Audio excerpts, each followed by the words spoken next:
Alô, pessoal me ouve agora? Alô? Agora acho que foi, hein? Aê! Uh! Beleza. Pô, galera, pessoal, só pedir desculpa aí, né, por essa falha técnica. Pessoal que tá em casa aí, vocês, assim como o pessoal daqui, são tão importantes quanto. Então, assim, isso que a gente tá fazendo é para vocês, tá? Então, a gente tá correndo atrás aqui para tentar resolver, né? A gente pede desculpa, tá? Mas vamos dar continuidade de uma forma bem breve. Eu vou pedir, por gentileza, novamente, o meu amigo Gerson vir aqui conversar com vocês, porque todo aquele início, né? A gente estava sem áudio, então a gente vai fazer meio que um rollback aí de tudo que aconteceu, mas uma forma um pouco mais rápida, tá? Para a gente também não estourar o nosso horário, tá bom? Valeu, Revoredo.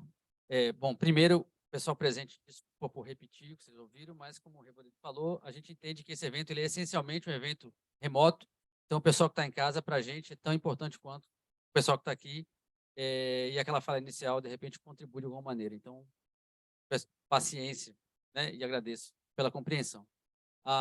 Pessoal de casa, então, boa noite a todos. Meu nome é Gerson Castro, eu sou lá da Tempest, e eu queria agradecer o pessoal da UASP pela oportunidade, pelo convite de a gente estar aqui em parceria com eles, estar promovendo esse tipo de ação tão joia, tão bacana, compartilhamento de conhecimento técnico, que a gente tende a fazer, a gente tem feito no Brasil, tanto com a comunidade acadêmica e também agora com a comunidade de cibersegurança.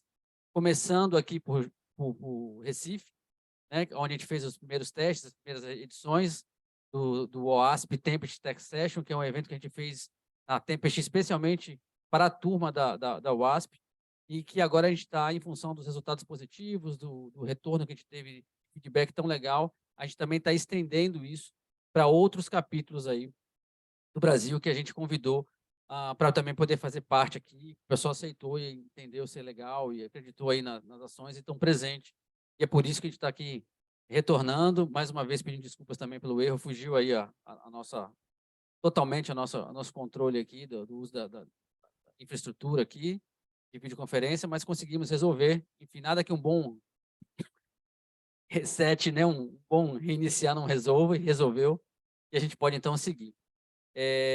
Além disso, também eu queria aproveitar para agradecer a turma do César School, que está em parceria também com a gente, acreditando aqui nessa iniciativa, nessa ação, que está não somente contribuindo com a infraestrutura muito confortável que a gente está usando aqui para poder fazer essa atividade mais uma vez, mas especialmente na parceria junto com a Tempest para poder cumprir com aquela nossa promessa da última apresentação para quem assistiu, né, em dezembro, que a gente ia atender uma demanda, uma solicitação de muito tempo do mercado, especialmente de vocês, que tem muita conexão com o ASP, que seria montar um curso, né, uma sequência de cursos para poder ofertar para vocês na área de cibersegurança.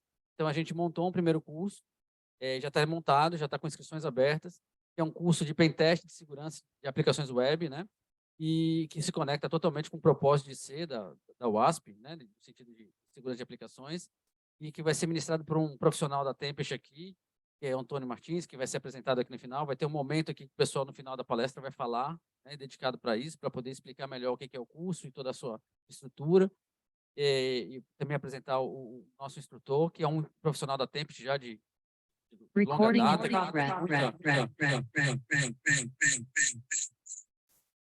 Alô? Alô? De um profissional de longa data, de muita experiência, que com certeza vai ter muito a contribuir, compartilhar com vocês. A gente sabe já, inclusive, da qualidade dele também como instrutor, porque esse mesmo treinamento que a gente está levando para fora agora para o mercado é o mesmo treinamento que a gente executa dentro da Tempest, né? Inclusive com o mesmo instrutor, né? É um dos instrutores que tem ajudado na formação também interna dentro da própria Tempest. Então, observe a qualidade, né, e o tamanho do que a gente está levando para vocês. Né? A mesma coisa que a gente faz dentro da Tempest, então agora também estendendo para o mercado. Era uma demanda de muito tempo de vocês, então a gente está fazendo isso em parceria com o César School. Só que no final a gente vai poder falar melhor sobre isso e, inclusive, também lembrar, como eu já falei para vocês aqui presente, o pessoal de casa também, que a gente vai fazer no final um sorteio de 2 bolsas 100% integrais desse curso para os participantes aqui do evento. Não aqueles que se inscreveram. Quem se inscreveu somente não vai participar, mas quem veio para o evento seja de forma presencial ou seja de forma remota que está em casa. E no final vai ter um formuláriozinho para poder preencher. Então, em cima disso que a gente vai fazer o sorteio. E vai ser o sorteio, se eu não me engano, para uma pessoa que está presencial e uma pessoa que está assistindo de forma remota, né, para poder também dar esse reconhecimento, esse agradecimento pela confiança de vocês no trabalho que a gente está querendo desenvolver aqui para vocês, tá? Então é isso. Então, sem mais delongas, esse é basicamente um resumo de tudo que eu tinha comentado antes, quando estava sem áudio, para poder também compartilhar com o pessoal de casa e o pessoal não ficar sem essa informação. E eu já vou direto aqui, já passar direto aqui, e vou já chamar a nossa Tempester, a nossa querida Vanessa, que vai compartilhar com vocês aqui um conhecimento muito interessante, que ela já fez, inclusive, num outro evento nosso no final do ano aqui, que teve uma repercussão enorme, e a gente decidiu também trazer e compartilhar com a turma da UASP, que eu acho que vai ser bacana.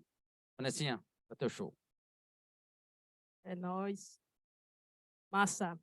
Que bom que o áudio voltou. Tava estranho aqui só com o pessoal da sala e o pessoal reclamando que não estava vendo o áudio. Mas problemas acontecem, né? Quem nunca trabalhou com suporte. Bom, vou resumir rapidamente para o pessoal que está em casa, tá? Essa palestra é sobre as principais ferramentas de pós-exploração, sobretudo as mais recentes. Consegui trazer um material bem atualizado aqui para vocês. Eu apresentei essa palestra no Tempest Academy em novembro e eu trouxe algumas atualizações, então mesmo que alguém tenha visto aquela palestra lá, tem novidades aqui. Então, não vai embora não, fica aqui com a gente. Estou concorrendo a essa bolsa aí também, viu? Palestrante também concorre. Bom, deixa eu ligar meu amiguinho aqui do AliExpress. Olha aí. Massa, estava comentando aqui com o pessoal, eu sou do time de Threat Intelligence, lá da Tempest, já tem 6 anos aí, uma longa caminhada. Eu tenho um curso técnico em redes de computadores, também sou analista de sistemas e sou especialista em segurança da informação e em gestão de projetos, uma parada que eu curto muito. E estou concluindo minha segunda graduação em engenharia da computação também.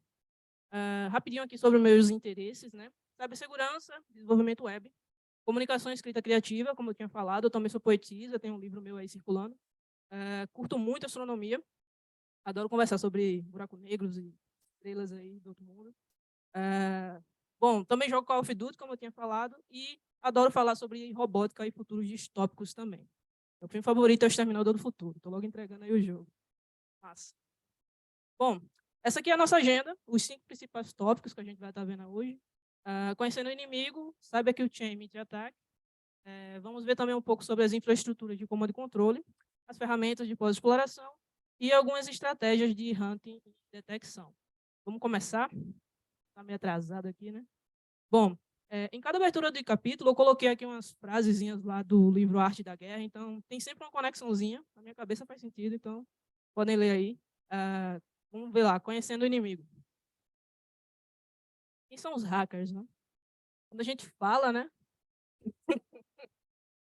Quando a gente fala em hacker, né? É bem comum a galera associar a imagem de um cara com capuz, né? Lá nos fundos de uma garagem, computador tunado, RTX de última categoria lá olhando. Quando a mídia, por exemplo, fala alguma coisa sobre cibersegurança, né?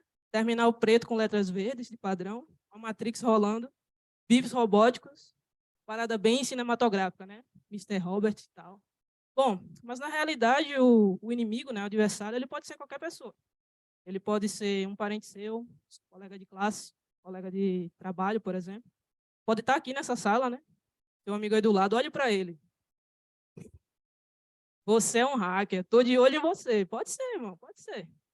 Eu estava apresentando essa palestra da outra vez e deu um problema com o áudio também, né? Ou seja, os hackers não querem que eu fale sobre ele. Acontece. Massa. Por que é importante a gente ter essa percepção de que pode ser qualquer pessoa? Vai aumentar a nossa paranoia, né? Dali, tá, pô. Atacante é aqui. Mas isso também pode ser um fator determinante para a gente ter um tempo de reação muito curto durante um ataque. Isso para os times de defesa é super importante. Eu vou mostrar por quê. Essa pesquisa aqui da Mandiant, que é o Special Aim Trends, esse é de 2022, eu tentei trazer um mais atualizado, 2023 não consegui. Acredito que eles ainda vão soltar esse relatório lá para abril. O que ele fala? Ele tem essa estatística aqui, que é o dwell time, que seria o tempo de permanência, que é basicamente o número de dias que um atacante passa na rede sem ser detectado. Em 2020, esse número era de 24 dias. Em 2021, ele melhorou um pouquinho, né? Cerca aí de 21 dias. Aí você pode pensar, está melhorando, né? Se cada ano diminuir 3 dias, daqui a pouco a gente zera essa conta. Mas, se você parar para pensar, isso aí ainda são 3 semanas, em média, né? Isso é uma média global, que o atacante está lá na tua rede e tu nem percebeu que ele está lá ainda, certo? E aí a coisa fica muito mais louca. Se a gente olha aqui as estatísticas dos últimos 10 anos, em 2011, esse número era de 416 dias, ou seja, mais de um ano até se perceber que a rede tinha sido comprometida. É rolo doido. E aí esse relatório também traz uma estatística interessante, que é as notificações externas e as notificações internas. A gente vê aqui, pelo menos, os times de defesa, né, internos ali da própria empresa, estão notificando um pouco mais rápido, né, em média 18 dias, do que os times externos, que seriam parceiros, enfim, galera envolvida aí no negócio. Pelo menos para fofocar internamente, a galera é rápida, né? Ó, tá sabendo aí, ó, o PT28 está comprometendo todo mundo. Funciona. Bom, comportamento e rastro digital. Para a gente entender as etapas de um ataque, é preciso tentar entender o perfil e a motivação do atacante, certo? Então, tudo que a gente faz revela alguma coisa sobre nós. E o comportamento é a chave para tudo isso. E com os atacantes a coisa não é diferente. Desde a escolha do alvo, a escolha das ferramentas, tudo isso gera um rastro que os times de defesa podem usar para se chegar até o cara, certo? Algumas ferramentas, elas podem ajudar nessa tarefa de atribuição. Uma delas é o Cyber Kill Chain, tem também o Intra-Ataque, tem o Diamond Model. Elas ajudam a gente a determinar ali as fases de uma intrusão e a conhecer os TTPs dos adversários. Vamos conhecer um pouquinho aqui. Esse aqui é o Cyber Kill Chain. Ele é uma adaptação do termo militar, conhecido como Kill Chain, que basicamente era um método para você rastrear os adversários ali no campo de batalha e conseguir destruí-los. E aí, a empresa chamada Lockheed Martin, acho que não está aparecendo no rodapé, mas tem os links aí de referências, tá? Quem quiser pesquisar um pouco mais. Eles adaptaram o termo Kill Chain para o universo da cibersegurança. E daí surgiu o Cyber Kill Chain. E o que ele é? Ele é baseado em resolver aí alguns ataques que são conduzidos pelos APTs, são os Advanced Persistent Threats. E é uma categoria de adversários bem sofisticada que realiza ataques que geralmente duram bastante tempo, como vocês puderam ver ali, né, 411 dias há 10 anos atrás. Tem computador até hoje que ninguém descobriu que está infectado. E eles geralmente têm uma intenção, eles não saem atirando para todo lado. Então, como vocês podem ver nessa figura aqui ao lado, o Cyber Kill Chain divide a cadeia de ataque em 7 fases sequenciais, e a gente vai dar uma olhadinha nelas agora. A primeira delas é o reconhecimento, né? Nessa fase, basicamente, o atacante ele vai tentar levantar informações sobre a organização ou sobre o alvo que ele quer atingir. Então, vamos supor aqui que o nosso atacante virtual ele encontrou uma vulnerabilidade fazendo essa atividade de reconhecimento e ele vai tentar explorar essa falha para chegar ali na sua organização. Na segunda fase, que é o armamento, se ele encontrou uma vulnerabilidade, ele vai tentar montar um exploit para poder explorar essa falha, né? E aí, até que esse exploit chegue no alvo, ele precisa de um meio para isso, né?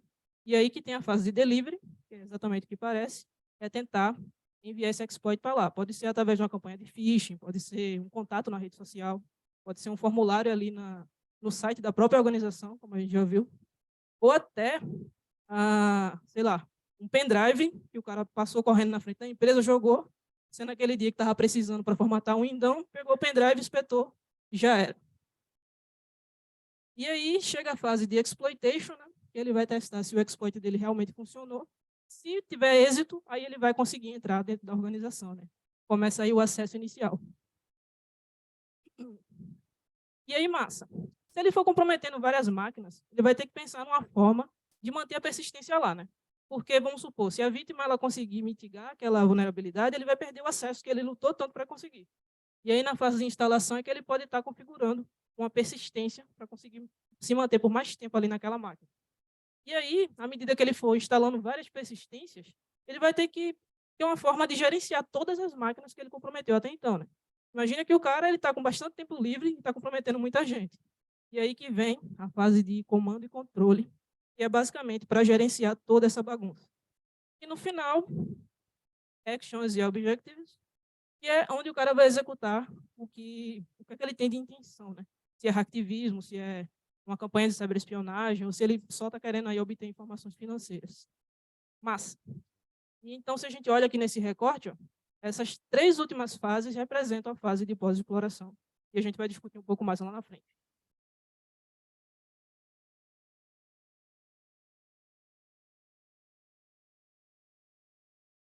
Opa, não entendi.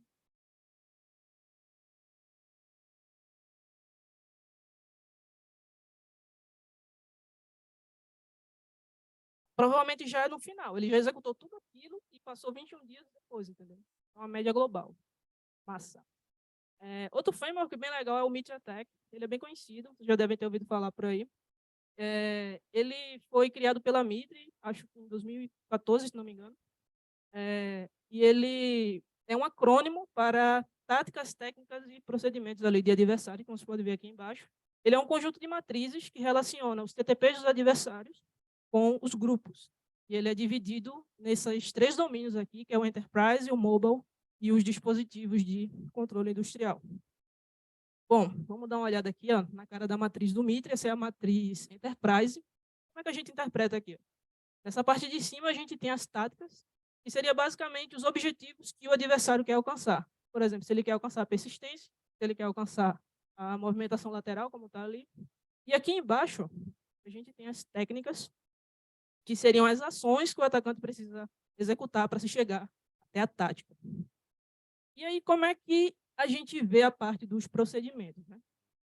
Ele fica ali dentro de cada tática. Se a gente seleciona aqui, por exemplo, a movimentação lateral, e vamos olhar para esse recorte, a exploração de serviços remotos. Quando a gente clica, ele vai abrir uma seção com os detalhes sobre essa técnica, né, que é a exploração de serviços remotos. Então, tem toda uma descrição desse processo, tem ali a tática que ele está vinculado, tem também alguns exemplos aqui embaixo. E o chat ficou meio que na frente, mas, enfim, está falando ali ó, que o APT28, enfim, que é um grupo de adversários que foi classificado com essa numeração, ele explora o Windows SMB para conseguir se movimentar lateralmente pela rede. Mas, dando uma resumida, e fixar bem aqui como é que o Mitre funciona. Né? A gente tem um adversário, ele usa uma técnica, ou ele usa um software para implementar essa técnica para realizar a tática. Lembra lá? A tática é o objetivo, a técnica é a ação que ele tem que executar. E a mitigação, no caso, ela entra aqui para prevenir que a tática seja executada. Então, no nosso exemplo ali, ó, o adversário seria o APT28, o software, né, o Windows SMB, a técnica seria a exploração de serviços remotos e a tática a movimentação lateral. Bom, há diversas formas da gente mitigar a movimentação lateral, mas uma delas, por exemplo, poderia ser a segmentação da rede. Se você consegue isolar ali computadores e serviços críticos numa rede mais afastada, poderia impedir que um atacante chegasse até ela, por exemplo. Bom, olhando novamente aqui para a matriz, ó, a gente entende que o acesso inicial são as 4 primeiras táticas, das 14 que o MIT tem, e as outras 10 seriam relativas à fase de pós-exploração. Então, vocês podem perceber ó, que a movimentação lateral ela já está inserida ali dentro da fase de pós-exploração. E aí a gente pensa, caramba, para o cara chegar na fase de pós-exploração, ele já passou por muita coisa, né? E aí a gente olha para essa estatística aqui da CrowdStrike, por exemplo, que é o que eles chamam de breakout time, seria o tempo de fuga.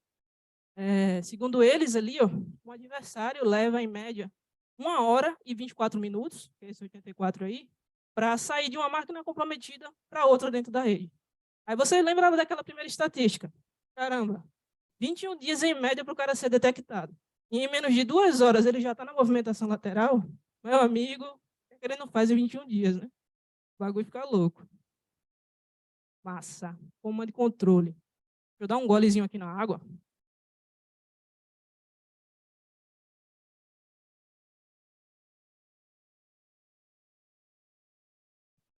Desculpa, gente, quando estou acostumado a falar tanto. Por isso eu sou bem caladona. Comando de controle, né? Vamos ver lá. Isso aqui é a cara de uma estrutura bem básica, tá? Uma infraestrutura de comando e controle, ela pode ter algumas variações disso daqui, mas o básico do básico é isso. A gente tem um servidor, está ali iniciando alguns listeners, que são ouvintes, só para ficar ali de olho numa requisição que possa chegar.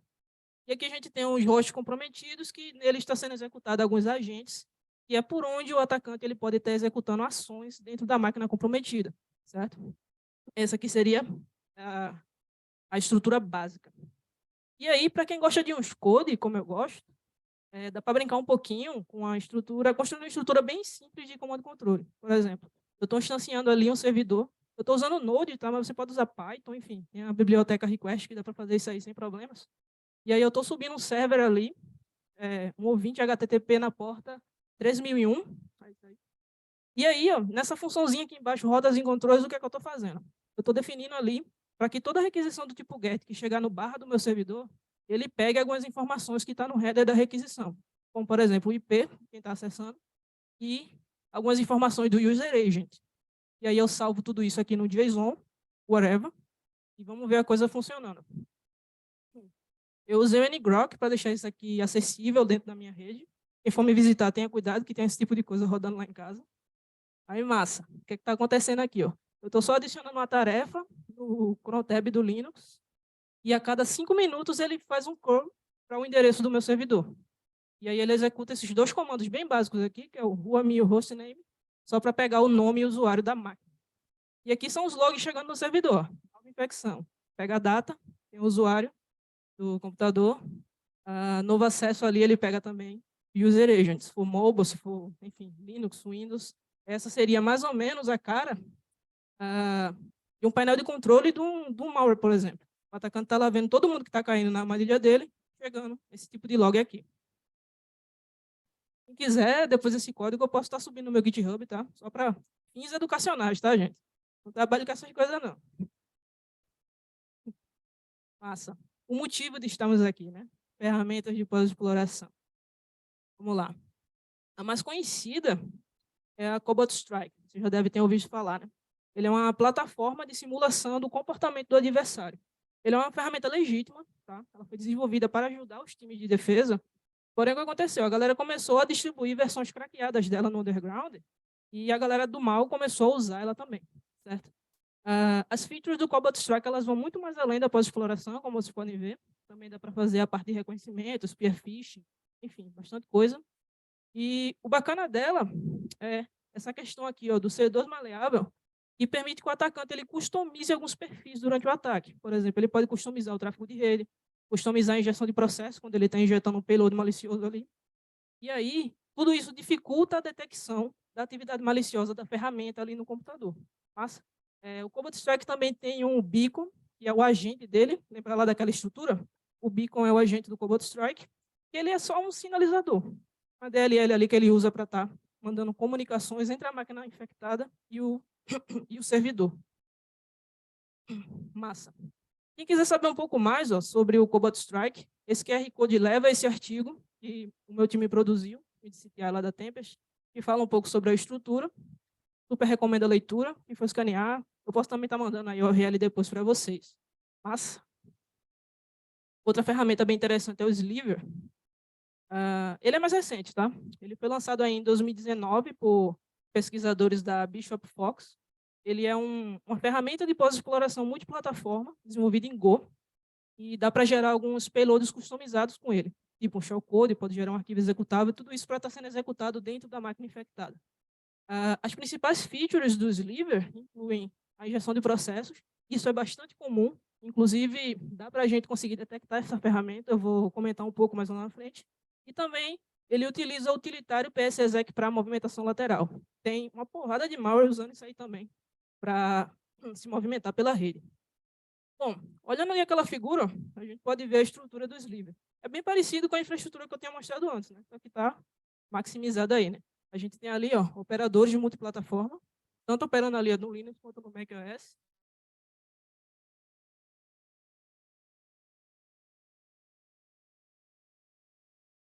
Né? São os listeners. Ele acerta listeners ali, o TCP, o HTTP, HTTPS, DNS.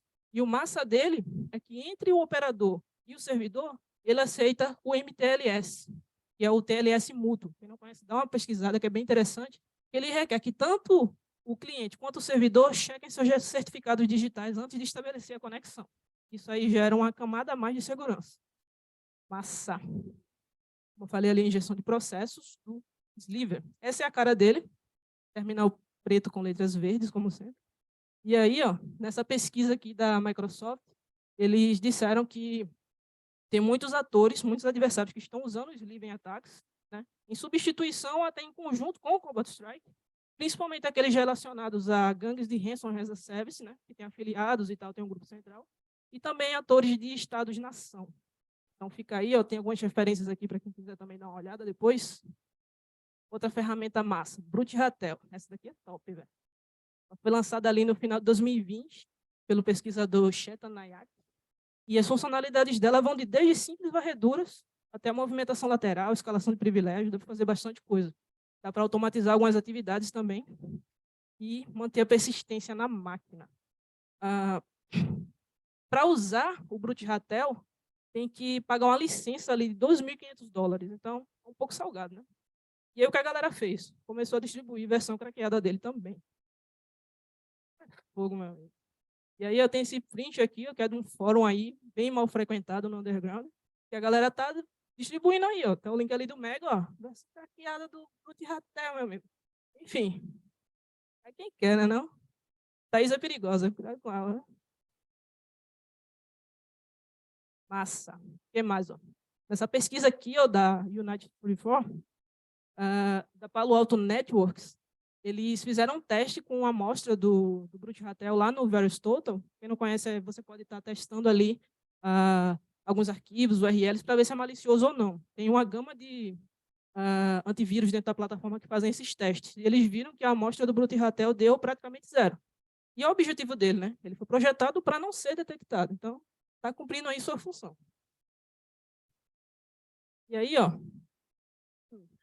no caso do Brute Ratel, o agente dele se chama Badger. Ele é muito similar ao Cobalt Strike, tem essa mesma função aí de estar sinalizando novas conexões. Ele permite a integração com técnicas do Mitre. Então, se você é do time de Red Team e está usando essa ferramenta, é massa. Porque quando você vai executar um comando ali, ó, ele já diz qual é a tática do Mitre que está atrelado. Então, você pode ver, por exemplo, opções de como se defender ou de maximizar o seu ataque. Mas imagine isso aí na mão de um bandido, na mão de um atacante. O cara vai saber exatamente o que o time de defesa pode fazer para impedir aquela execução. Então, perigoso uma ferramenta dessa nas mãos erradas. E uma coisa massa do Brute Ratel é que ele aceita esse protocolo aqui, que é o DNS over HTTPS, que é um protocolo visado mais para a privacidade. Quem quiser saber um pouco mais também, tem esse outro artigo também produzido pelo meu time, que fala um pouco sobre esse protocolo. Novamente, o QR Code leva até lá, tá? Mas eu posso estar passando aí no final para vocês. Bom, essa daqui é a mais recente. Essa foi documentada no final do mês passado, fevereiro, por pesquisadores da SciFirma. E o grande diferencial da Exfiltrator 22 é a disseminação de ransom. É coisa louca. Ele também tem aí um pacote de assinaturas, que dá acesso vitalício à ferramenta, tem suporte, enfim, os caras são organizados. O que é que ele tem de legal aqui de recurso? Agendamento de tarefas. Você, lembra lá do Chrome que eu estava executando no meu script? Pronto, coisa parecida. Dá para atualizar os agentes, escalar privilégios, enfim, coisas que qualquer ferramenta de pós-exploração faz. Dá também para estabelecer um show reverso com a máquina comprometida, roubar tokens de autenticação e agir também como um hat. O que é que o hat faz? Ele fica ali observando tudo que a vítima está fazendo. Ele estabelece aqui uma sessão com VNC e ele fica observando o que você digita, o que você acessa e tal, e tudo isso está sendo mandado para o servidor de comando e controle. Panorama. Está acabando, tenho fé. Bom, esses dados aqui ó, são do relatório da Recorded Future, uma empresa também de bastante nome no mercado. Esses dados são de 2020, 2021 e 2022. Como a gente pode ver, ó, o número de servidores que eles detectaram do Cobalt Strike é desumano, véio. Não chega nem perto das outras ferramentas. Tem ali ó, Metasploit, Metinterpreter, Mighty, Post C2, tem muita coisa. Então, o Cobalt Strike, ele de longe, é uma das principais. Quem estava lá no Tempest Academy, eu só tinha esses dados até 2021. Então, vejam, o número dos servidores do Cobalt Strike meio que duplicou, cara. Muito louco. E a gente pode ver ó, lá no final uma sutil ascensão do Sliver. Ainda não tem dados aqui sobre o Brute Ratel, nem o Exfiltrator 22, por motivos óbvios, né? São ferramentas recentes, ainda é preciso descobrir como detectá-las, para depois a gente tá partindo para essas estatísticas. Uma coisa massa aqui também, ó. Principais países hospedando esses servidores. Como a gente pode ver no primeiro quadro ali, ó, China, Estados Unidos e Hong Kong estão ali liderando. Principais provedores de hospedagem. A gente tem Tencent, DigitalOcean e Amazon. Vê aí uma predileção por serviços em nuvem para hospedar esse tipo de ferramenta. E se a gente olha aqui para o Tencent, ó, de 2021 para 2022, aumentou 300%, amigo. É muita coisa. E aí, quando a gente olha o terceiro quadro, a gente entende por quê. Ele é um dos principais que hospeda os servidores do Cobalt Strike. Não só ele, né? Tem outras ferramentas. Tem Meterpreter, Metasploit, o Sleeve ali hospedado principalmente na Amazon. E é esse o panorama da coisa. Um ataque real. Deixa eu dar mais um gole aqui.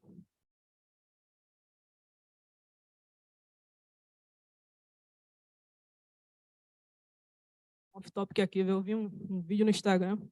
A senhora estava tentando cantar no final de um programa de TV. Ela também começou a tossir, pedindo para tomar água e não conseguiu voltar. Estou até com medo agora. Mas, enfim. Um ataque real do Cobalt Strike, velho. Daria para trazer vários exemplos, tá? Tem ataque a rodo aí. Por que eu escolhi esse aqui? Ele é recente, ele é de novembro, e usou mais de uma ferramenta para ser executado. Por exemplo, ali, ele usou o Meterpreter e usou o Cobalt Strike também. Esse ataque, ele começou usando o loader Bumblebee, um loader bastante utilizado em ataques atualmente. O que é um loader? Você usa ele para instalar outros malwares. Enquanto o loader, a partir dele você vai colocando outros payloads lá na máquina da vítima. E aí, ó, percebam a hora. 11h58, ali no quadro 1, o cara conseguiu acesso inicial utilizando o Bumblebee. Ninguém trabalha essa hora. Então, o cara instalou, não tinha ninguém para olhar, e ele passou ali 12 horas inativo até começar o ataque de fato, ali no quadro 2. Ó. Começou de meio-dia. Almoçou e vamos lá, vamos fazer maldade. Então, ele usou o Bumblebee para executar o payload do Meterpreter, e o Meterpreter ele foi executado utilizando essa técnica aqui ó, de Process Injection. Como é que ela funciona? Você coloca um conteúdo malicioso dentro de um processo legítimo. Nesse caso aqui, ó, o Windows Photo Viewer. Tem todo o computador Windows, praticamente. Então, o que ele fez? Ele utilizou o processo do Windows Photo Viewer para injetar o conteúdo malicioso ali com o Meterpreter. E aí, depois de executar, ele fez uma primeira rodada de escaneamento ali da rede. E, mais ou menos 2 horas depois, ó, 2 da tarde, ele implantou o Cobalt Strike, utilizando o Meterpreter. E o Cobalt Strike rapidamente ali ó, se conectou com as URLs de comando e controle e começou uma segunda rodada de reconhecimento da rede. Dessa vez ele estava de olho no Active Directory. O que será, né? Ele comprometendo ali, amigo, ele vai chegar em qualquer máquina que esteja no domínio. E aí, pouco tempo depois, começou a movimentação lateral usando o beacon SMB do Cobalt Strike aqui no quadro 4. Sinistro, isso foi muito rápido. E a sorte...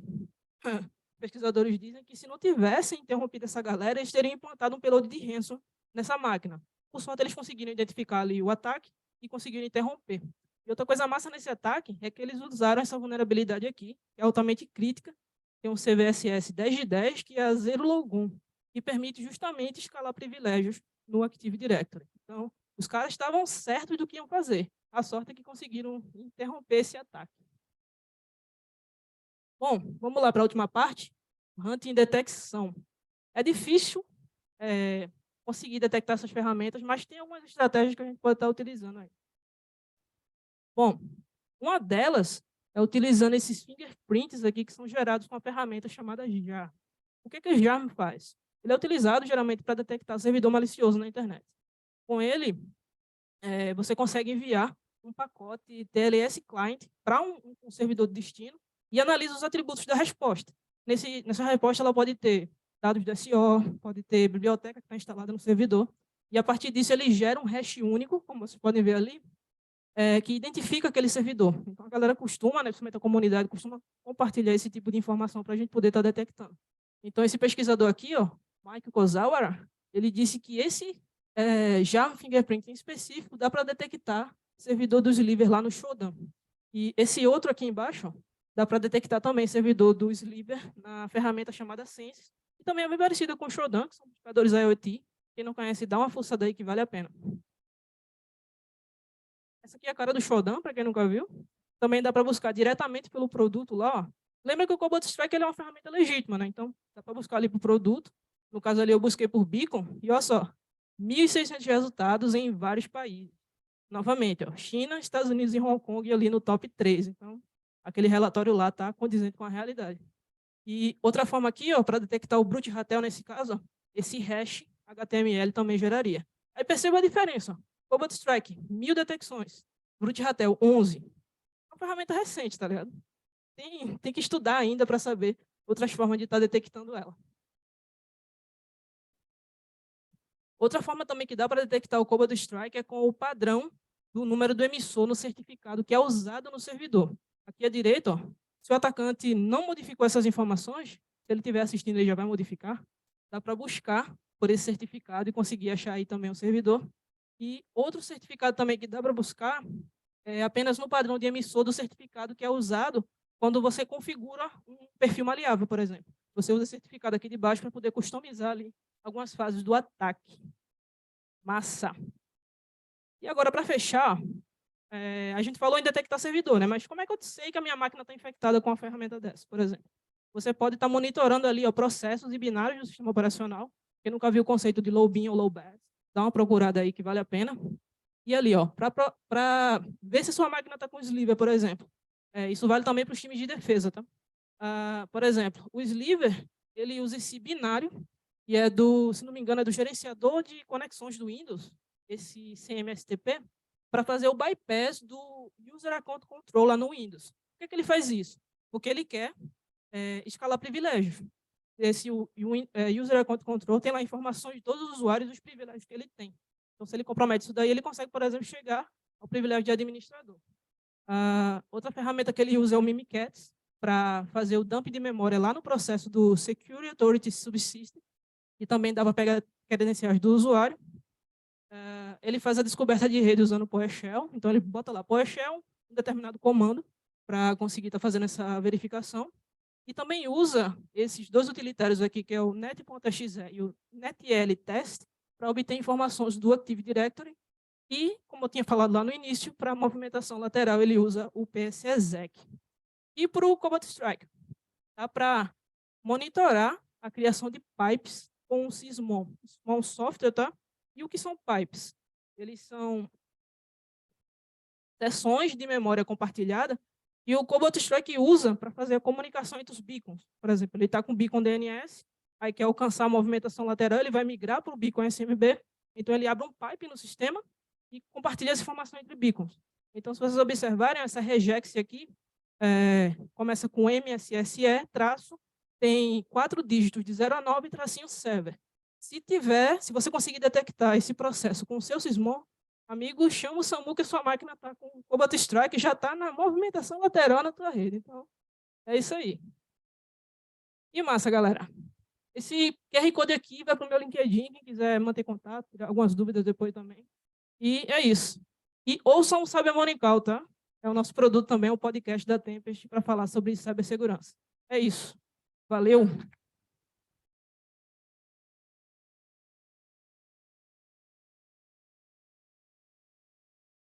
Questions?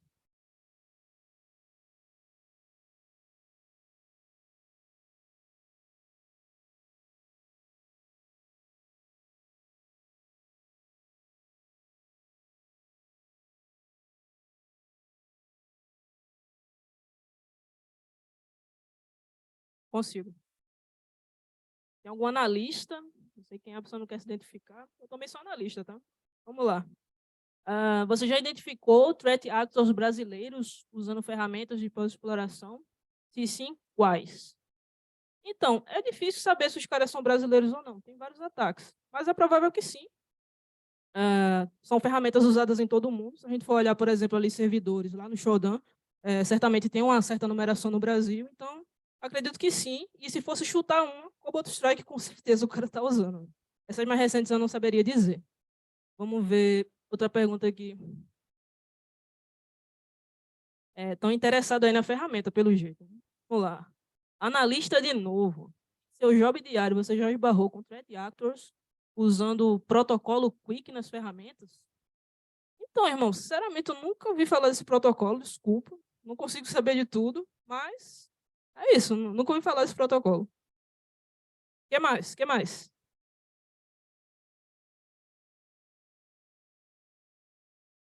Ei, irmão, eu vou descobrir esse analista aí, viu? Tô de olho em você, irmão. Tá interessado demais. Fala aí, irmão.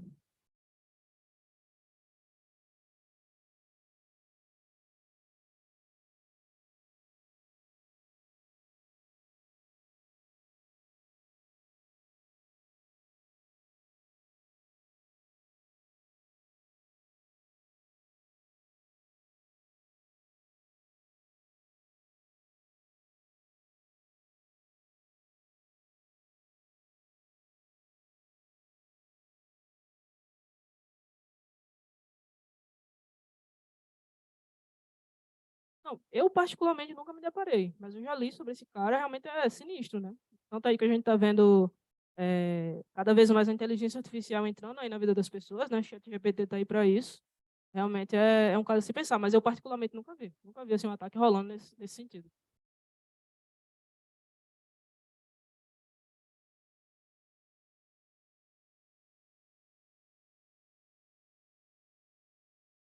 Sim, Vanessa, obrigado pela palestra. E uma dúvida que eu fiquei, quando você estava falando sobre as ferramentas de massa de defesa. Já que existe alguns cracks em tela, o que tem sido feito para rolar esse uso? Pessoas que têm outro intuito dessas ferramentas para atacar os sistemas de defesa e derivados. Aí, durante tu falou de algumas formas de identificação, mas existem outras coisas, já é aplicado machine learning nesse meio também para identificar. Deixa eu ver se eu entendi. Tu quer saber se tem como saber se aquela ferramenta está sendo usada por um hacker ou se é um time de defesa que está usando? Então, é bem difícil saber. Daria para, por exemplo, suspeitar se você conseguisse descobrir onde é que aquela ferramenta está hospedada, como se viu naquela estatística, as principais estão sendo hospedadas ali, mas é muito difícil saber se é um cara que está fazendo para bondade ou não. Mas é claro, no contexto de um ataque, tem como saber, né? Por exemplo, você viu ali, o cara está executando altas ferramentas, era de fato um ataque contra uma organização e você viu um Cobalt Strike, tem como ser um pesquisador de segurança, né? Não sei que o cara esteja levando a vida dupla, né? De dia ele protege, de noite ele ataca. Acontece. Pergunta. A bicha.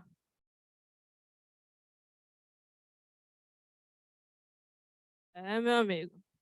Complicado essa, viu? Nem eu sei. Mas, bom, é interessante a tua pergunta. Eu tô com um estagiário agora lá no meu time e eu tô montando um plano de treinamentos lá para ele, né? E isso me fez olhar para trás, para todo o meu percurso de aprendizado lá na Tempest e comecei a selecionar alguns livros, enfim. Tô montando uma parada bem massa para ele começar na carreira. O que é que eu recomendo, velho? Primeiro, não tem uma fórmula. Você tem que ser um cara curioso. A gente está numa área que ela todo dia surge uma coisa nova. O meu trabalho, por exemplo, é, como eu disse, ficar olhando tudo que está rolando e todo dia surge uma coisa nova. Todo dia tem um ataque, tem uma ferramenta nova, tem um atacante lá em caixa-prego que está executando uma coisa diferente, está usando uma ferramenta diferente. Então, primeira coisa, é ser curioso. Se você for curioso, você vai encontrar menos obstáculo do que quem é meio preguiçoso para aprender. Outra coisa, pelo menos saber alguma linguagem de programação, isso é essencial. Acredito que quem está na área de TI já tem uma certa facilidade com isso. Aprender também redes de computadores, tipo, coisa está na internet. Principalmente quando a gente fala sobre CTI, né, o domínio de CTI, que é o Cyber Threat Intelligence, você tem que saber que as coisas estão acontecendo ali no domínio da internet, então tem que saber redes, tem que saber como é que as conexões acontecem, saber no mínimo. Então, e aí pesquisar, velho. Tem que gostar de ler. Infelizmente ou não, boa parte da literatura é em inglês, então tem que ter um nível bom de inglês para poder se iniciar. E perguntar, velho. Não ficar calado.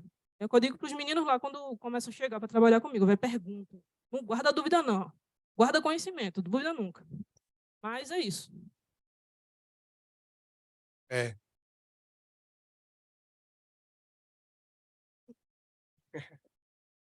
Olha aí, ó, não É isso perdeu a aí. oportunidade. Só aproveitando, pessoal, para perguntar a vocês. Quem aqui ainda não se inscreveu aí no sorteio?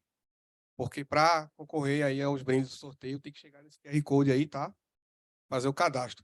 Deixa eu só aproveitar aqui e fazer algumas perguntas que tá surgindo aí no online, tá? O pessoal também lá da remoto, eles estão fazendo muitas perguntas. O Luciano Santos está perguntando: posso iniciar em segurança só estudando o que foi exposto aqui? Pode, pode. É um começo, é um bom começo. É um Você começo sabendo para chegar ali, a ser Vanessa, né? é um começo. É um começo. Né? Vou fazer outra aqui, tá, pessoal? Rapidinho. Lucas Rossati. É verdade que Mac eita, polêmica. É mais seguro que os demais sistemas operacionais? Complicado. Será Complicado. que é o SO ou o usuário? Né? Que faz a diferença. Né? E o João Fressa. Se a detecção demora 21 dias, defesa Zero Day é uma balela? Não sei se eu entendi o que ele quis dizer. Tudo bem, vamos passar agora para o colega ali que lembra.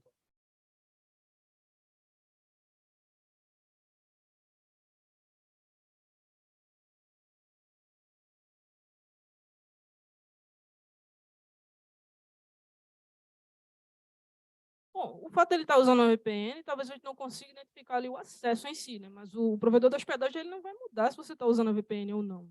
Mas eu entendo o que você quer dizer. É assim, é difícil. Até para você achar onde essa ferramenta está hospedada é realmente uma coisa muito difícil, tá? Mas certamente o uso da VPN ele ia dificultar muito mais a detecção disso. Pessoal, só para dar um tempero aí em relação ao sorteio, vai ter esses 2 vouchers aí, né? Vão ser sorteados. Nosso amigo aqui, Henrique Arcoverde, ele lembrou bem, né? Fazer a matrícula no curso e tal. Mas a gente também nós teremos também mais 4 brindes, tá? E vai ser 2 para cá presencial, 2 para online, certo? E aí eu queria saber assim, levantando a mão, né? Quem aqui conhece aquela plataforma TryHackMe? Massa. Pronto, a gente vai sortear voucher para ela, tá? E quem aqui conhece a Casa do Código, né? Que tem uns e-books lá bem bacanas, né, e tal. Então a gente vai também sortear um voucher para lá, certo? Você vai escolher o livro e vai conseguir ganhar isso aí, tá? Então, mais alguém quer fazer alguma pergunta por aqui? Eu não sei se o online tem. Thaís, escaneia aí para mim, pô. Meu celular tá livre. Tem uma pergunta aqui que eu vou fazer, tá? O microfone tem hora que fica. O Luciano Santos, ele... Ó, chat GPT, né? Tem que ter, né? Pode arquitetar uma invasão. Já foi detectado. É verdade. Desculpa. Total. Tipo assim, né? Tem que perguntar para ele, né? Interessante. Foi você, Vanessa, que desenvolveu o chat GPT. Nossa, quem dera, É, quem dera. pode arquitetar uma invasão. Já foi detectado ou estudado esta possibilidade?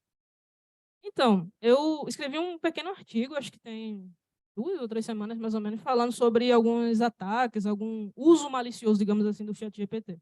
Isso foi só circulado ali para os clientes da Tempest, não veio a público, mas uh, eu acho que essa não é a finalidade da ferramenta, né? Fazer esse tipo de coisa e tal. E tem que ter em mente que ela está ainda em fase de teste, tá? E, putz, acho que dá, assim, sei lá, você pesquisar alguma fase específica, o que é que eu posso fazer, ou listar algumas ferramentas, mas assim, arquitetar toda uma intrusão, no dia que isso acontecer, acabou o cybercrime, meu amigo. Perguntas? Mais aí. Barbicha não, Eduardo.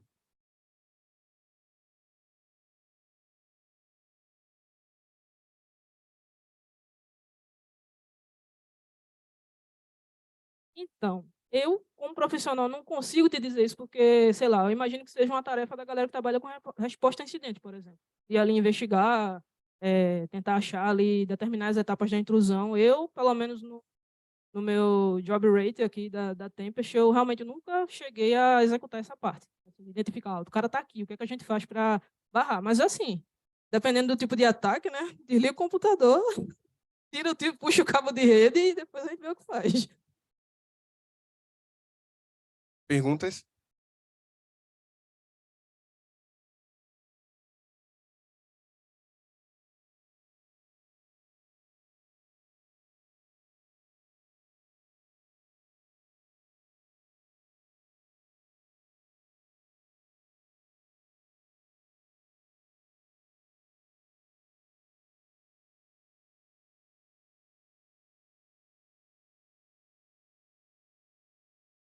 Então, é uma boa pergunta, uma boa pergunta. Eu acredito que daria, mas como eu te falei, a ferramenta ela não é maliciosa, ela é uma ferramenta legítima, tá ligado? Então, acho que se todo o antivírus fosse bloquear a atividade dela, a galera não ia conseguir trabalhar.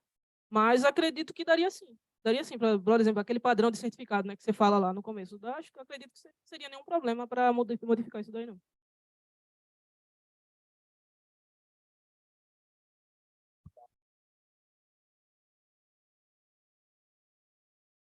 Tá, como eu falei, se você vê qual é o objetivo do cara lá no final, né? Entendeu?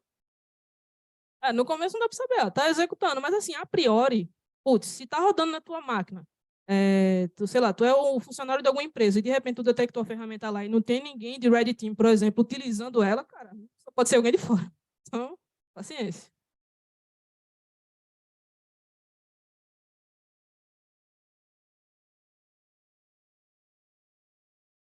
O pessoal do chat é curioso, né? O pessoal está com problema no áudio? Conseguiu ver ali. Sim, verdade. Repetindo a pergunta, então. A pergunta que eu fiz foi em relação a se o user agent do próprio código do Cobalt Strike e do Sliver já é alguma coisa considerada maliciosa, tendo em vista que é possível esses ataques. Pronto, como eu tinha dito para ele, pelo menos no Cobalt Strike não tem como saber, até saber qual é a intenção do cara. Mas no caso do Sliver, como ele é uma ferramenta que não é comercial, digamos assim, acho que se ele está executando na máquina, é quase 100% de certeza que é alguma coisa maliciosa que está rolando lá. E sim, pelo padrão do certificado, daria, como ele falou, a pergunta lá no começo, se o Windows Defender poderia detectar esse tipo de coisa, eu acredito que não seria nenhum impedimento, não. Pessoal, tem mais perguntas, tanto alguém querendo perguntar aqui, como também lá no chat. Mas a gente vai dar uma parada agora, tá? Para a gente seguir firme o nosso cronograma. Preciso passar para vocês algumas informações sobre as nossas pretensões, né? Futuras aí, do capítulo, tá? Aí vocês podem, uma pessoa ou outra está perguntando, né? Ele está dizendo de capítulo, né? Vai falar de minissérie aqui agora. Então, assim, na verdade, para fazer um explain para vocês assim sobre o que é o OASP, né? Esse evento é um evento do OASP, a OASP Foundation, tá? É uma instituição sem fins lucrativos que tem a sede em Maryland, mas ela adotou uma estratégia de fazer uma disseminação, né? E divulgar, propagar de uma forma mais ampla essa iniciativa, né? Essa evangelização da segurança da informação em aplicações. Então, a OASP Foundation, ela adotou... só para também dizer a vocês que a OASP ela é bem famosa como Open Web Application Security, né? Mas agora teve uma atualização, né? Uma reciclagem nesse acrônimo, que agora ficou Open Web Worldwide, né? Que seria aplicações mundialmente seguras. Porque realmente o web, acho que minimiza muito, né? O conceito do que pode ser inseguro, né? Nos recursos computacionais, né? Envolvidos. Então, realmente, o web deixa muito... tem um escopo muito mais amplo. E aí eu queria convidar vocês para vocês conhecerem um pouco mais, né? oasp.org, né? Vocês entram lá, tem algumas cartilhas, alguns livros, um material bem interessante. O mais famoso é o OASP Top 10, né? Que são 10 vulnerabilidades mais exploradas, assim, realmente, né? Então, é uma convenção de várias empresas, né? Elas compartilham informação, trocam experiências e compilaram esse documento. É muito interessante para quem não... Alguém aqui já ouviu falar do OASP? Legal. A maioria, né? Então, joia. Vamos passando aqui. Que aí, qual é a ideia do OASP, né? Ela tem vários projetos, tá? Então, convido vocês a acessarem lá a página, e vocês vão ver vários...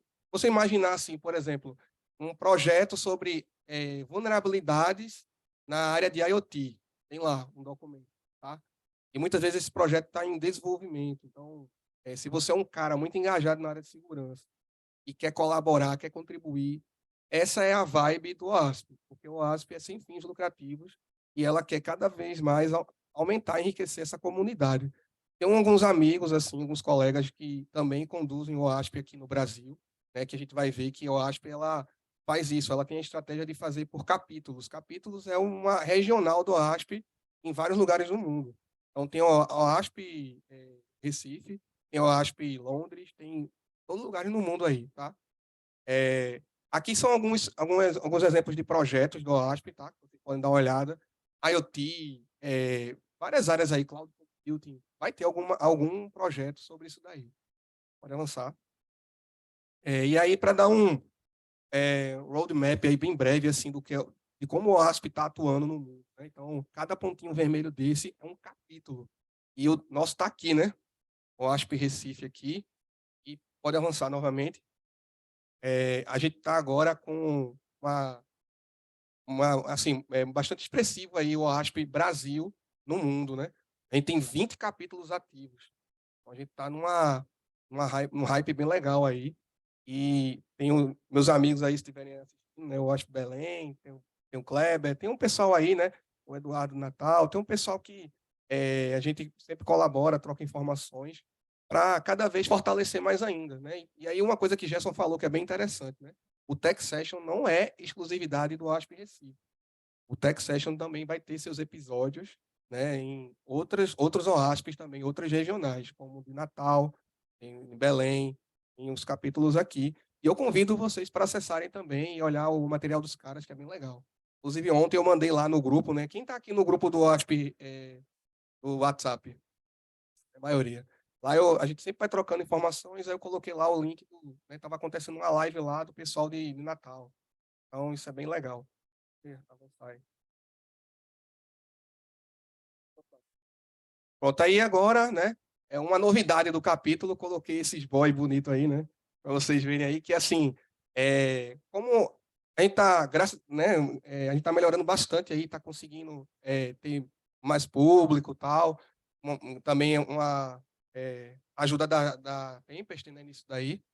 Então eu preciso também de apoio, né? Porque assim, eu tava meio que tocando o barco sozinho. E aí, convidei umas pessoas aí, poxa, brincadeira, para me dar um apoio nisso daí. Esses caras são brother, né? Que vocês já conhecem aí, né? Eduardo Müller. E aí, vai chamar Müller? Müller? Oi, rapaz, está mecendo ainda, peraí. Pedro Gabriel. E aí, Pedro, eu vou chamar de quê? Pedro Gabriel. Olha, os dois estão no papo, né? Era bom vocês até se levantarem, tá? Chegar por aqui, porque esses cabas agora eles vão ser, assim como eu também estou, como líder do capítulo. E que vergonha que vem embora. A gente vai ter 3 líderes, né? Então, assim, se vocês reclamarem de áudio caindo, vocês viram no começo, eu estava meio nervoso aqui, porque o áudio caiu, era conexão ruim, não sei o quê. Agora tem esses caras para vocês também reclamarem deles, tá? Não é só comigo, não. Eu vou pedir para eles darem uma palavrinha aqui, porque eu acho que ninguém conhece ele. E aí, galera, boa noite. Sou professor da universidade, ele é professor da UPE, faço engenharia de computação lá. E aí, estou tocando esse projeto agora para ajudar. Ele precisava mais de braço também, estava muito sozinho. E aí, como a gente quer avançar com a UASP em Recife, tornar uma referência, ele me chamou o Eduardo também. Aí, Eduardo vai falar agora. Boa noite.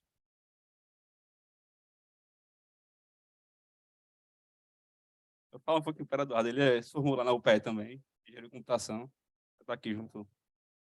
Não, pô, eu sei nem o que falar, pô. Do improviso fala aqui. Pessoal, quem quiser ler o QR Code, para vocês lerem e participar lá no grupo da OASP no WhatsApp, beleza? A gente passa bastante informação, a gente troca bastante conhecimento com o pessoal lá, tem gente que está na área já atuando, tem gente que está aprendendo. Então, entrem lá no grupo e aí se liguem aí que a gente vai ter bastante evento para quem quiser participar, e é isso.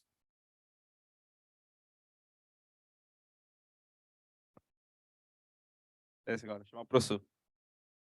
Que é o líder há mais tempo, mais experiente. Eu acho que eu vou abrir a vaga novamente. Brincadeira. Se eu fizer um edital, não aparece ninguém. Assim, pessoal, eu gostaria, por favor, chamar a Raíssa, e ela vai falar um pouquinho sobre esse curso aí do Pentest, tá? Oi, gente, tudo bom? Já falei aqui com o pessoal, mas o pessoal de casa ainda não está nos ouvindo, mas sou da SESI School. Então, como vocês sabem, a gente está aqui sorteando 2 vouchers, né? O pessoal que está em casa, um de vocês aqui, sobre o curso de Penetration Testing. Então, Gerson também já adiantou que é uma iniciativa tanto da Tempest quanto da SESI School. Então, o curso, vocês podem... Agora ficou melhor, né? Nossa, até eu estou me ouvindo melhor. Então, esse é um curso de parceria entre a Tempest e a SESI School. Gerson já adiantou algumas questões aqui, né, falando com vocês sobre ele. Basicamente, as duas empresas se uniram justamente para atender uma demanda do mercado, voltada para penetration testing. Então, o curso é um curso prático, um curso também teórico, une as duas coisas. Também temos aqui nessa sala uma pessoa que também é low profile, assim como... Meu Deus. Uma outra pessoa aqui na sala que eu vou chamar, que é o Antônio Martins. Popstar, como vocês podem ver. Antônio é o instrutor do curso, ele que desenhou, ele que vai dar as aulas. É consultor sênior de segurança de informação na Tempest. Ele vai estar sendo essa pessoa aí que pode estar com vocês nas aulas, né? Pode estar, porque eu espero muito que vocês possam estar se inscrevendo no curso. E aí eu queria que o Antônio pudesse falar um pouco mais sobre o curso também, as expectativas dele em relação a ele. E eu volto para falar um pouco também sobre questões de valores, descontos, como é que vai funcionar a questão de aulas, enfim. Deixar aqui que Antônio possa estar falando um pouco mais dos detalhes técnicos do curso. Boa noite, pessoal. Abaixo? Melhorou, né? Bom, como ela já citou, eu estou na Tempest há mais de 10 anos, na área de consultoria técnica. Enfim, meu dia a dia é fazer pentest, web, mobile, de infraestrutura, enfim, revisão de código, arquitetura, enfim, porrada de coisa que a gente faz lá no dia a dia, no time de consultoria. Eu também ministro treinamentos internos, então todo mundo que está chegando na Tempest passa por um treinamento, né, relacionado à segurança web. Também faço esse treinamento já fiz para algumas empresas, em parceria com a Tempest, né, para desenvolvimento seguro. E vamos lançar agora esse treinamento junto com o César School.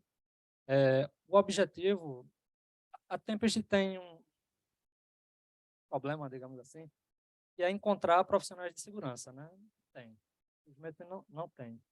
E aí, todo o nosso time de consultoria, ele tem mais de 40 pessoas. É o maior time de consultoria de segurança da América Latina. Mais de 50, né? Isso. Então, é um time enorme, está crescendo a cada ano. Consultoria é um tipo de... Os projetos que a gente executa é algo muito artesanal, tá? Algo muito artesanal, então não dá para automatizar e substituir consultores por ferramentas, tá? Então, por isso que o time sempre está crescendo. E a gente tem uma dificuldade em questão de profissionais. E o que a gente faz? A gente abre estágio e, assim, por ano, a gente chega a adicionar no time 10 estagiários, né? Obviamente, nem todos vão continuar no time, vão ser contratados, mas o nosso objetivo é formar, né? E aí, com a parceria com o César School, nós vamos ter essa oportunidade de formar uma galera, né? E pensando nisso, né? Ter profissionais disponíveis, para que a Tempest possa contratar, claro, né? Mas também para atuar em outras empresas que atuam com foco em cibersegurança ou empresas gerais de bancos, enfim, toda empresa hoje tem seu time de consultoria interna excelente. Bom, e sobre o curso em si, ele vai ser bem prático, tá? Muitos laboratórios. A ideia é que todos os participantes executem um projeto ao longo desse curso, como se fosse um analista, como se fosse um consultor. Ele vai testar uma aplicação, vai gerar um relatório, encontrar vulnerabilidades. E ao longo desse curso está previsto a gente detalhar pelo menos umas 40 vulnerabilidades distintas. Então é muita coisa, vai ter muito laboratório prático durante o curso. Enfim, vai ser bem interessante. É isso mesmo. Eu coloquei aqui um slidezinho, pode voltar, só para exemplificar um pouco do que Tonho falou. São os módulos do curso, então a carga horária total é de 40 horas. Então, une teoria e prática, une todos os conteúdos que estão dentro desses módulos. Vocês podem ter mais detalhes sobre isso no QR Code anterior. E aí também no chat a gente enviou o link do material do curso. O início das aulas são já agora em abril, então a gente quer formar rapidamente. Então é um desejo da Tempest, é um desejo da César School. Então a gente vai estar iniciando aí as aulas no dia 10. As aulas acontecem de segundas, terças-feiras e quintas-feiras. Então, são sempre às 19 e às 22 horas. A gente também está com desconto especial. Na verdade, são vários descontos. Essa parte aqui é interessante, porque, como são você, uma pessoa aqui que vai ganhar o voucher, então outras prestem atenção. A gente está com desconto no lançamento, que é de 5%. Então, vai até terça-feira, dia 21. Porém, eu vi aqui muita gente com crachá da School. Não sei também se tem alguém aqui que trabalha no César, mas tanto colaboradores do César, quanto de empresas embarcadas no Porto Digital, quanto alunas da César School, tem 10% de desconto adicionais. E também tem um desconto especial para quem quiser pagar à vista. Ou seja, no final das contas, até o dia 21, tem 20% de desconto. Depois disso, caso vocês também preencham esses requisitos que eu falei, de serem trabalhadores ou de empresas embarcadas do Porto Digital, da School, ou alunos da School, vocês têm aí 15% de desconto no total do curso. E, no caso, também, como o Tonho adiantou aqui, os resultados obtidos, ou seja, o desempenho de vocês, como vai ser o relatório que vocês vão estar montando, vai ter um projeto prático também, né, Tonho?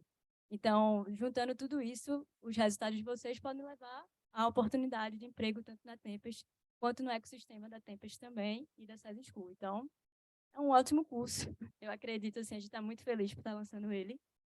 Então, a gente convida vocês a estarem aí tirando dúvidas com a gente. A gente vai estar por aqui no final. Tem também Marcela ali, que vai estar também tirando dúvidas junto comigo e com o Toninho. Então, fiquem super à vontade para falarem com a gente. Quem está também online pode tirar dúvidas no chat, ou pode já ver aí esses links para irem se atualizando sobre o curso. E é isso, gente. A gente espera ver vocês e a gente espera também que vocês estejam aí muito ansiosos para o sorteio, porque eu estou vendo aí que o Fred estava super ansioso. Então, vou chamá-lo aqui para poder fazer esse comunicado.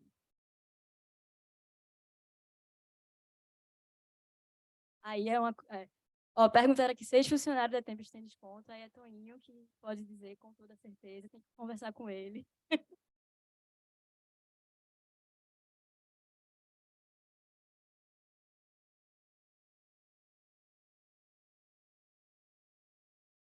Isso. Pronto, a gente vai colocar, vou tirar a dúvida com o Marcelo, ficar rapidinho, que ela é a pessoa assim, de vendas oficiais. Então, vou refazer tua pergunta, tanto para ela quanto para o pessoal de casa poder ouvir.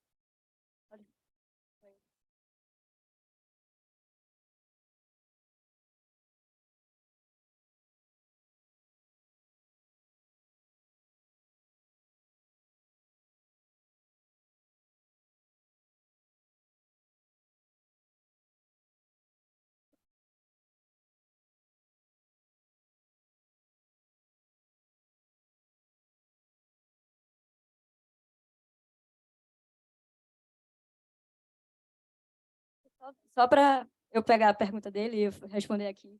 No caso, a pergunta... Qual é o seu nome? João?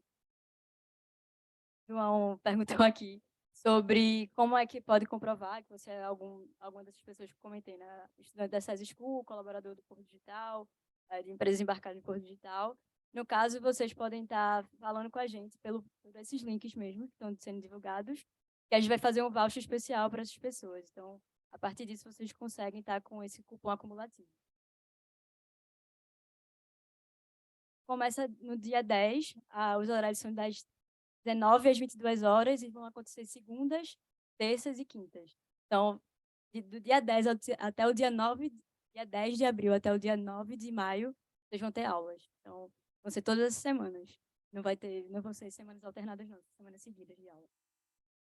Segunda, terça e quinta.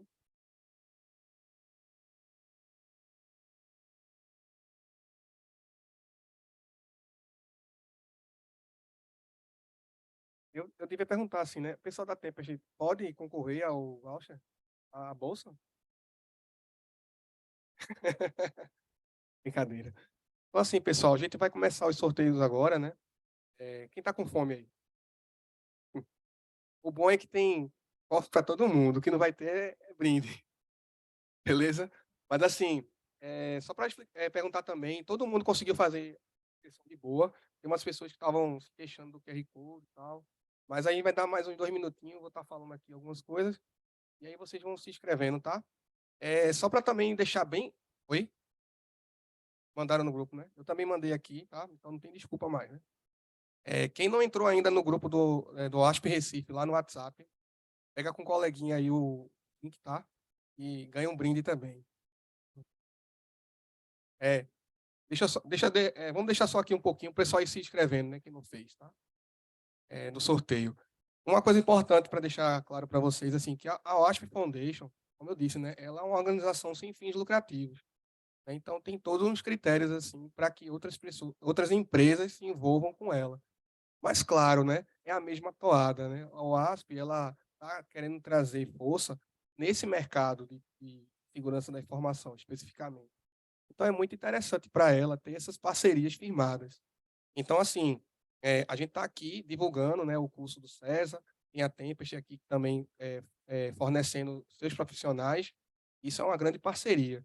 E aí, é um presente da OASP Recife, né, especificamente, para vocês, essas duas bolsas e do curso de Pentest, né? Então, assim, a gente está dando esse presente para vocês aí, para firmar essa parceria, tá bom? E aí, vamos começar o sorteio pela bolsa ou vamos começar pelos os brindes menores, né? Eu acho melhor começar pelos menores.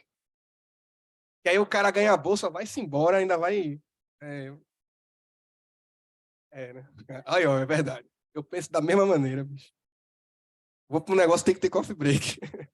Mas vamos começar pelos menores, tá? Aí eu vou pedir ao meu amigão aí, Jackson, para a gente começar a calibrar aí os nossos algoritmos aí, né? E bota chat GPT, bota um monte de coisa no meio. Oi.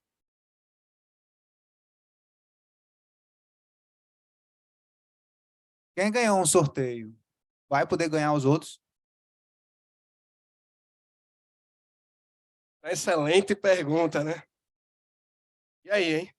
Essa realmente, agora foi exploit. Fiquei sem. Né? Acho que é melhor começar pela bolsa mesmo. Acho que ninguém vai fazer questão, né? Quem ganhar a bolsa não vai fazer questão dos outros. Beleza, Jackson? Vamos começar pela bolsa. A pergunta do cara foi rocheda. Beleza? Brincadeira, pessoal. Mas vamos começar pela bolsa mesmo. Vamos lá. Jackson, tá pronto aí, já tá o algoritmo aí, certo? Infalível. Deep Learning, Machine Learning. Vamos rodar. Oi? Ah, sim, desculpe. Obrigado, Jackson. Contra a regra aí, né? Seguinte, pessoal. São 6 brindes, tá? 2 que são da Casa do Código, 2 Try Hack Me e 2 bolsas do César School. E aí vai ser 3 brindes para o presencial e 3 para o remoto. Beleza? Vai ficar uma coisa bem justa aí. Então vamos lá, vamos sortear primeiro esse seria presencial, né? Pela quantidade aí. Aqui a gente tem quase 50 pessoas, então acho que é isso mesmo. Vamos lá, vamos fazer o primeiro sorteio. Uma das bolsas, né? Então só uma pessoa daqui do presencial que vai levar a bolsa, tá? 28. 37. Espera aí.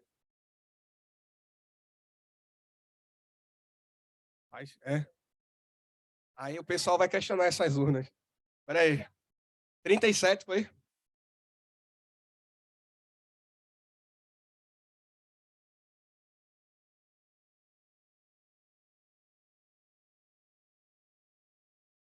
Peraí, é 37 ou foi 38? Eu tô...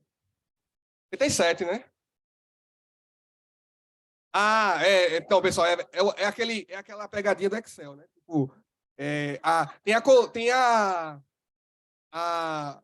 poxa, esqueci agora, deu branco. Tem o cabeçalho. O cabeçalho é 1. Aí começa, né, o ID começa do 2 em diante. Vamos tirar a foto aqui. Quem é o Arthur Luiz? Beleza. Chega aí, Arthur. Você vai ganhar uma bolsa César School, um curso aí que a Raíssa mostrou. Vai ganhar uma foto com Raíssa, com o Henrique e comigo. Foi piorando, né?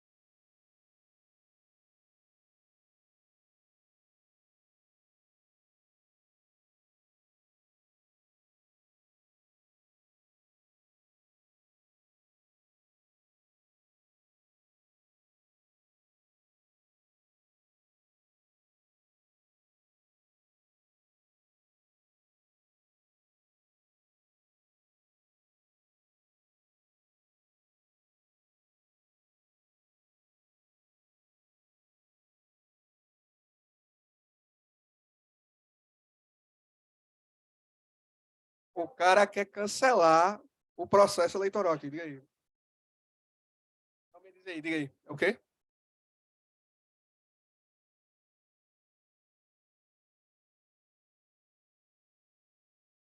É.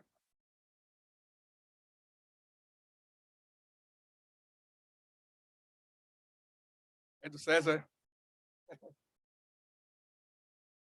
Não, mas está tudo certo aí, né? Vamos sortear a segunda bolsa, né? Agora pessoal remoto, não é isso? Vamos lá. E pessoal remoto também está participando. Né, pessoal? Cadê o pessoal do remoto aí no chat? Cadê? Tem um chat aqui, ó.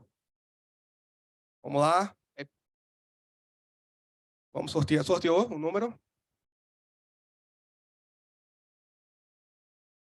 Tem que ter auditoria nessa urna aí. 50. Quem é 50? Lá de cá, tá, pessoal? Na coluna B. Kaique da Silva. Parabéns. Só não vai ter como tirar a foto, né? Certo? E tirar o print, né? Eu acho que foi emocionante, porque o rapaz estava tremendo aqui do meu lado. Acho que tem esse impacto a foto. Né? Então, vamos. Cadê? Vamos lá. Pelo menos Kaique, manda uma mensagem aí, Kaique. É nós família, né? Tipo, o Arthur. Parabéns aí. Graças a Deus que não foi nenhum orientando o meu. Aê!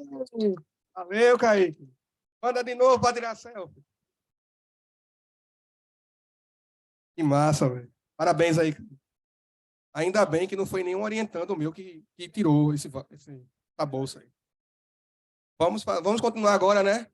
Agora vamos para o do Try Hack Me, tá? Daqui presencial. Presencial. Ou seja, quem já ganhou a bolsa, não, a gente pula, tá? 44.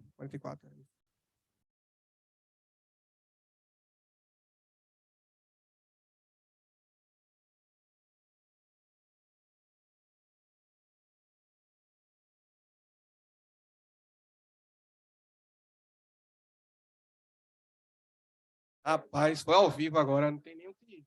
Eu não tenho nem o que dizer. Esse algoritmo aí tá. Não tá viciado, não. Esse negócio aí é muito louco.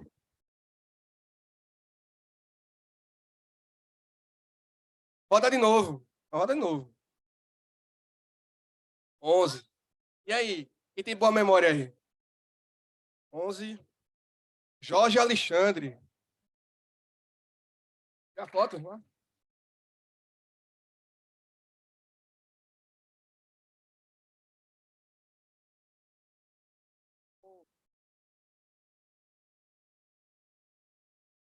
Tu conhece a ferramenta, a plataforma TryHackMe? Mas já teve conta Pro e tal? Conhece? Não, né? Tira uma foto aqui.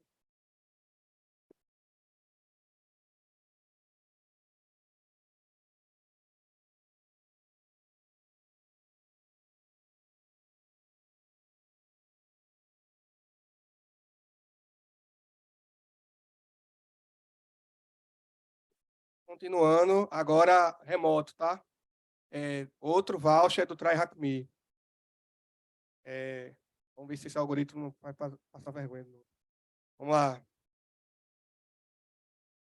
Será? 23. Bora. 11:37. Beatriz. Mergulhão dos Anjos. E aí, Beatriz? Tá no chat? Aê! Parabéns, Beatriz. Conhece já a plataforma TryHackMe? Já usou? Já ouviu falar? Agora vai usar. Nossa. Parabéns. Parabéns, Bia. Pronto, vamos lá. Agora vamos sortear um e-book, né, da Casa do Código. A sua escolha, tá? Mais detalhes aí, vocês... a gente vai fazer comunicação, troca por e-mail. E aí no e-mail vocês vão explicar. Aí vai explicar para vocês como vocês vão usar esse voucher, né? cupom promocional, essas coisas. Tá lá na casa do código, é? Vamos lá. Ei, vocês dois estão fazendo o que aí? Era para estar aqui, pô. Complicado, viu? É, né? No próximo sou eu, Café com Leite. Vamos lá. Vamos sortear aí um e-book da Casa do Código presencial. É isso aí. Não, mas aí não foi igual, né? 35. Rômulo. Cadê Rômulo? Cadê Rômulo? Ei, parabéns. Palmas para Rômulo. Ah. Ele ficou sentado ali, não quer tirar foto com esse cara, não. É isso, né? Vamos lá, só para registrar nossos parceiros. Tira a foto aí.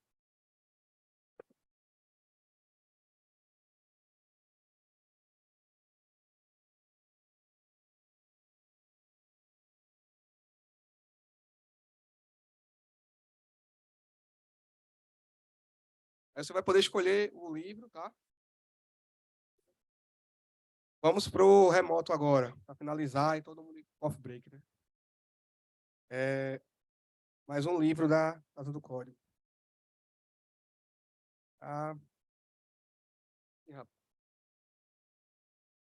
Aí teve um que estava já assim, né?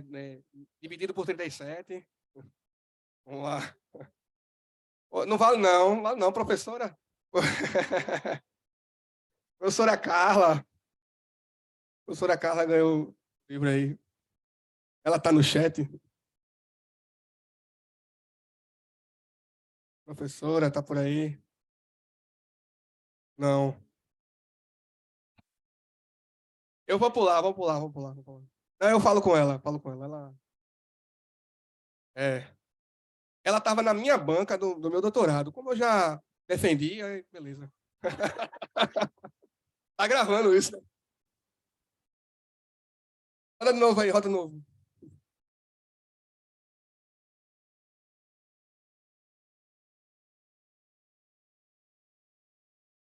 Treze, beleza. Opa. 13 é Robson, Cristiano. Opa! Desculpa. É o de baixo, pô. Foi 13. 13 é o de baixo. Emanuele. Robson já tava feliz lá. Trollaram o Robson, bicho. O cara já tava muito. Fuleiragem. E aí, Emanuele tá no chat? Olha, ó. Rapaz, foi mal aí, Robson. Sei como é que é.